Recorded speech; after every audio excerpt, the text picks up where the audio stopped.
रामकृष्ण हरी मंडळी. आज वाजले दुपारचे 12.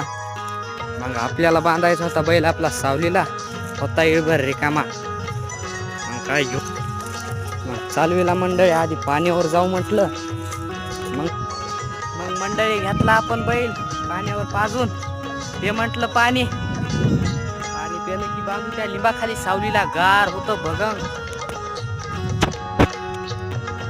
त्याला मग आपला वाघ पाणी कसा चलतो वाघ पायचा मंडळी बघू शकता. चल, पाठीवर कासरा पडू देत नाही मंडळी. एवढा तापड बैल बघायचं का? हाव का याला म्हणजे यार येऊ नंबर एक लिंबाच्या. मग घेतला मंडळी आपला बैल बांधून. कसा जागलाय नक्की कमेंट मध्ये सांगा. मग घेऊ आपल्या गाईला म्हशीला बांधून.